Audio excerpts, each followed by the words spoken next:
Hello everyone, நான் இந்த ஆசை மார்ட் பிராண்டில் நிறைய மசாலாஸ் வாங்கியிருக்கேன். பட் இந்த 2 மசாலாஸ் வந்து என்னோட ஃபேவரெட்டு. ரொம்ப நாளாக நான் உங்களுக்கு ஃபீட்பேக் அனுப்பணும்னு நினச்சிட்டே இருந்தேன். பட் இன்னைக்கு தான் எனக்கு கொஞ்சம் டைம் இருந்தது.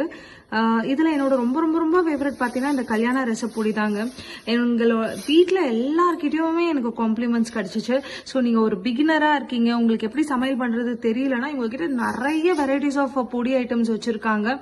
எல்லாத்தையும் நீங்கள் ட்ரை பண்ணுங்கள்.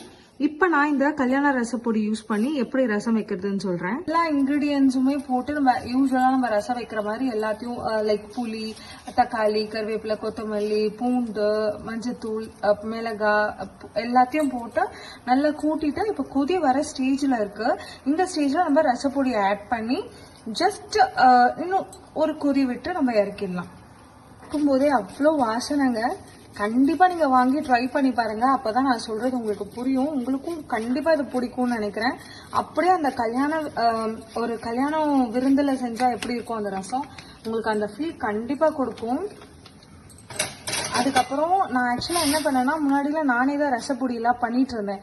இவங்களோட ரசப்பொடி வாங்கி பண்ணதுலேருந்து எந்த விடவே குவாலிட்டியாக இருந்துச்சு, எந்த விட டேஸ்டியாக இருந்துச்சு, என்னை விடவும் ரொம்ப அஃபோர்டபுளாக இருந்தது. ஸோ இவங்ககிட்டே இப்போ நான் வாங்கிட்டேன். என்னோட ஃபுல் ஃபேமிலி வந்து பார்த்தீங்கன்னா இந்த ரசத்தை வந்து ஃபுல்லாகவே காலி பண்ணிடுவாங்க. ஸோ இதே மாதிரி இவங்களோட ஃபேவரட் பார்த்து